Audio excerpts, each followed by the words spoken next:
Shalom, salam berkat dari kami untuk pendengar sekalian. Saat ini pendengar akan diberkati dengan program Hari Ini Harinya Tuhan bagian yang ke-8. Sebuah program rohani tentang doktrin Alkitab yang menolong kita untuk semakin tertanam dalam kebenaran firman dan bertumbuh dalam kemuliaan. Bersama hambanya, Pendeta Gilbert Lumwendong, STH. Banyak orang merasa doktrin Alkitab sebagai sesuatu yang membingungkan. Tetapi tahukah saudara bahwa doktrin Alkitab intinya adalah memahami Alkitab dengan benar, dengan pemahaman yang sistematis, sehingga kita terus dapat tertanam di dalam kebenaran firman, sehingga kita terus bertumbuh di dalam kemuliaan Allah. Buka hati saudara sekalian untuk menerima berkat-berkat firman-Nya hari ini. Dunia di mana kita hidup hari-hari ini sedang penuh dengan gerakan-gerakan kudeta. Kalau kita perhatikan, baik secara politik misalnya di dalam negara-negara, ya kan, lalu juga dalam dunia bisnis, ya kan, yang satu menyingkirkan yang lain, ya kan, dan juga kalau kita mau jujur dalam dunia pelayanan, gerakan kudeta ini sudah mulai merebak, saudara, sehingga hamba Tuhan yang satu digeser sama hamba Tuhan yang lain, gembala sidang digeser oleh wakilnya, ya kan, atau gembala sidang digeser oleh pengerjanya, ya kan. Nah, saudara kasih dalam Tuhan, kalau kita mau jujur, kita perhatikan di dalam Alkitab, maka hamba-hamba Tuhan yang dahsyat dalam Alkitab tidak pernah mengenal gerakan kudeta ini. Bandingkan misalnya dengan Yosua terhadap Musa. Walaupun Yosua sudah memegang peranan yang sangat penting, kita ingat dalam peperangan itu bagaimana Musa naik ke atas bukit berdoa dan Yosua yang berperang. Berarti Yosua sudah memegang peranan yang sangat penting. Tetapi dengar firman Tuhan, dikatakan sesudah Musa hamba Tuhan itu mati, berfirmanlah Tuhan kepada Yosua, pergilah, aku menyertai engkau. Dengan lain kata, Yosua nggak mau kudeta Musa. Apa yang terjadi? Yosua tetap tunggu sampai waktu Tuhan. Begitu juga kita lihat Daud kepada Saul. Walaupun roh Tuhan jelas sudah undur dari Saul, tetapi Daud menanti sampai Saul mati, baru Daud menduduki tahta kerajaan. Nah, saudaraku yang kekasih dalam Tuhan, kita pelajari kenapa sebetulnya orang hari-hari ini saling mengkudeta. Yang pertama, karena tidak sadar akan waktu Tuhan. Tuhan sudah berfirman dalam firman-Nya bahwa Tuhan membuat segala sesuatu indah pada waktunya. Dengan lain kata, meskipun seseorang memang punya karunia memimpin, tetapi kalau dia dapatkan dengan jalan kudeta, maka itu bukan cara yang baik. Kenapa? Karena ada waktunya Tuhan. Kalau waktu Tuhan mengangkat, gak perlu lewat gerakan kudeta. Kalau waktu Tuhan mengangkat, ada saja jalannya dan selalu lebih baik dari segala sesuatunya. Haleluya. Yang kedua, kenapa orang kudeta? Karena merasa hebat sendiri. Dan biasanya ketika orang merasa hebat sendiri, lalu setan mulai kirim orang-orang yang suka manas-manasi, ya kan, suka niup-niup, ya kan, suka menyanjung-nyanjung. Nah, biasanya orang kalau udah merasa hebat sendiri ini gak tahan dikipas-kipas, gak tahan ditiup-tiup, ya kan, disanjung-sanjung. Nah, ini akhirnya gerakan kudeta terjadi. Yang ketiga, kenapa orang mengkudeta yang lain? Karena tidak menyadari hukum tabur tuai. Saudara, dalam hidup ini ada hukum tabur tuai. Apa yang kamu tabur, itu yang akan kamu tuai. Artinya kalau kamu taburnya di dalam kudeta, maka yang kamu tuai juga kekerasan seperti itu. Dan yang keempat, kenapa orang saling mengkudeta satu sama lainnya? Karena memang hidupnya jahat. Orang kalau hidupnya benar, orang kalau hatinya baik, meskipun ada kesempatan, dia tidak akan mengkudeta.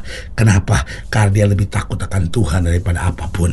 Tetapi kalau seorang memang hidupnya jahat, ada lobang sedikit, ada kesempatan sedikit, langsung masuk dan mengkudeta. Karena itu, biarlah kita menjadi orang-orang yang percaya waktu Tuhan, yang sabar akan waktu Tuhan, yang menanti waktu Tuhan, dan melihat jalan Tuhan tergenapi dalam hidup kita. Haleluya. Selamat datang dalam program kita hari ini, Harinya Tuhan, sebuah program rohani yang kembali mengingatkan kepada kita betapa pentingnya kita menjadikan firman Tuhan sebagai dasar keseharian hidup kita. Karena selama kita jadikan firman Tuhan sebagai dasar keseharian hidup kita, langkah-langkah ke depan kita penuh dengan kepastian, kemenangan, berkat mujizat, dan perkara-perkara yang besar. Haleluya. Dan dalam program ini kita sedang bahas memang tentang kudeta. Apa itu kudeta? Kudeta adalah pengambil alihan kekuasaan secara kekerasan. Artinya pengambil alihan kekuasaan bukan di waktu yang tepat, tetapi dengan cara dan maunya sendiri, saudara-saudara. Nah, kalau kita pelajari dalam Alkitab, Tuhan mengajar kita untuk menyadari, bukan pasrah, bukan sekedar tunggu takdir, tetapi Tuhan mau kita menyadari bahwa rencana Tuhan itu indah pada waktunya. Nah, saudaraku yang kasih dalam Tuhan, pembahasan tentang kudeta ini kita belajar dari 2 Samuel pasal 1, 2 Samuel pasal 1, ayat yang pertama sampai ayat yang kedua. 2 ayat penting kita mau pelajari sebagai pembuka dari 2 Samuel ini di bawah judul perikop, Daud menerima kabar kematian Saul.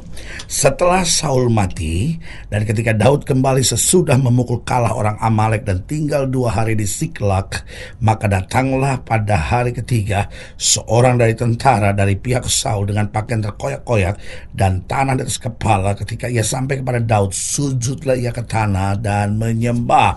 Nah, perhatikan kalimat ini pada ayat yang pertama. Setelah Saul mati, dan ketika Daud kembali sesudah memukul kalah orang Amalek dan tinggal 2 hari di Siklak. Bayangkan, saudaraku yang kasih dalam Tuhan, musuhnya Daud, orang yang selalu merancangkan yang jahat buat Daud, sekarang mati. Nah, Daud kembali dari peperangan terhadap orang Amalek di Siklak, dan dia merebut kemenangan yang besar.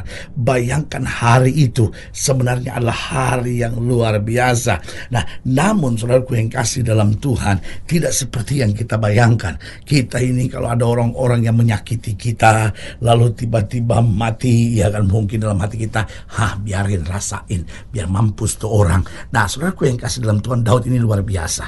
Meskipun ia tahu roh Tuhan sudah undur daripada Saul, tetapi ia tetap menjaga hatinya benar. Meskipun dia juga sudah disakiti, bahkan ia sebetulnya sudah diurapi untuk sebagai raja, tetapi dia sebenarnya tetap sabar dalam menanti waktunya Tuhan. Nah, saudara yang kasih dalam Tuhan, pelajaran ini penting untuk kita pelajari. Bagaimana dia tidak bersuka cita untuk kematian Saul, tetapi tetap menanti waktu Tuhan di balik segala perkara. Mengapa ini bisa terjadi? Yang pertama, karena keyakinan bahwa jalan Tuhan adalah jalan damai. Saudaraku yang kasih dalam Tuhan, selalu saya bilang God's way is the best way. Jalan Tuhan adalah jalan yang terbaik. Kenapa? Karena God's way is a peaceful way. Jalan Tuhan adalah jalan yang penuh dengan damai sejahtera. Karena apapun yang Tuhan kerjakan selalu akan membawa damai sejahtera. Nah, saudaraku yang kekasih dalam Tuhan, Daud yakin betul kalau dia hanya mengandalkan kekuatan dirinya, dia mengandalkan kekuatan orang-orangnya, maka yang terjadi justru perpecahan. Tetapi karena dia tunggu waktunya Tuhan, dia jalani jalannya Tuhan, maka jalan damai sejahtera dia raih. Yang kedua, bagaimana hal ini bisa terjadi?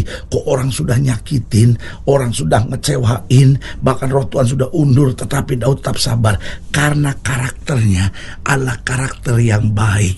Oh, saudaraku yang kasih dalam Tuhan, karakternya adalah karakter yang baik. Ia tahu bersyukur. Dia berkata, bersyukurlah kepada Tuhan sebab ia baik, bahwasanya untuk selama-lamanya kasih setianya. Bayangkan, sudah melewati masa-masa yang sukar, tetap syukur menjadi bahasa kesehariannya. Jadi ingat, dia yakin akan jalan Tuhan adalah jalan damai.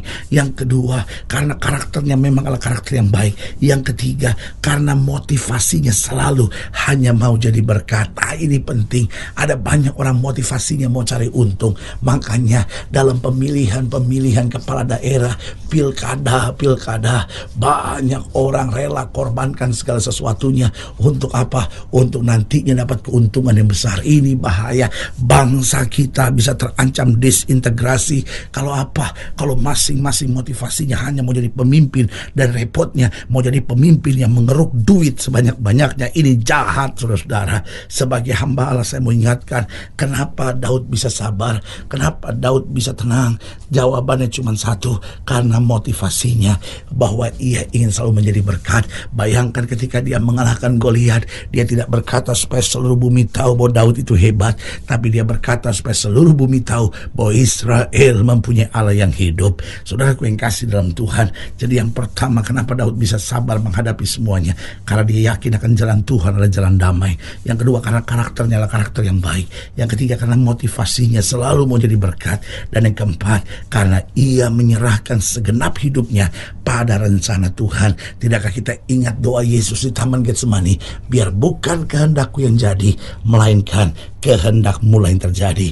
Belajar serahkan segenap hidup kita pada rencana Tuhan, maka kita tidak akan pernah dikecewakannya. Haleluya. Saudaraku yang kasih dalam Tuhan, jika saudara yang dilayani lebih jauh, hubungi kami melalui telepon, hubungi kami melalui surat, kunjungi website kami, karena kami ada untuk membawa Bapak Ibu sudah senantiasa lebih dekat pada Tuhan dan mengalami kasih kuasa mujizat yang luar biasa. Secara khusus melalui program ini juga saya mau berdoa buat setiap saudara yang sakit, setiap saudara yang berbeban berat, karena saya percaya bahwa bagi Allah tidak ada perkara yang mustahil. Nah, saudara-saudara yang ingin didoakan secara khusus, boleh taruh tangan kanan saudara di dada dan kita akan berdoa. Mari kita berdoa. Bapa, dalam nama Yesus, hamba doa buat yang sakit, hamba doa buat yang berbeban berat, hamba doa untuk setiap mereka sedang menghadapi masa-masa yang sukar, karena hamba percaya bahwa bagi Allah tidak ada perkara yang mustahil. Bapa, hamba berdoa di dalam nama Yesus, Tuhan jamah yang sakit Tuhan sembuhkan, yang lemah Tuhan kuatkan, yang susah Tuhan hiburkan, yang jatuh Tuhan angkat. Bahkan mereka yang taruh tangan kanan dan di dada, karena mungkin hari-hari ini sedang merasa mau dikudeta, atau sedang mau coba kudeta orang, atau mungkin tidak bisa terima jalan-jalan Tuhan. Hamba doa dalam nama Yesus, ajar kami sabar, tunggu waktu Tuhan, sehingga kami hidup dalam kehendak Tuhan saja. Di dalam nama Yesus kami berdoa. Haleluya. Amin. Saudaraku yang kasih dalam Tuhan, kita sudah berdoa. Ingat, Allah tidak pernah lalai menepati janjinya. Ialah saatnya buat kita untuk bangkit, bersemangat, bersuka cita dalam menghadapi segala perkara, karena kita tahu Yesus hidup, Yesus berkuasa, dan selalu menyediakan yang terbaik buat anak-anaknya. Doa saya menyertai saudara. Sampai berjumpa pada program berikut, dan jangan lupa jadikan hari ini harinya Tuhan. Haleluya.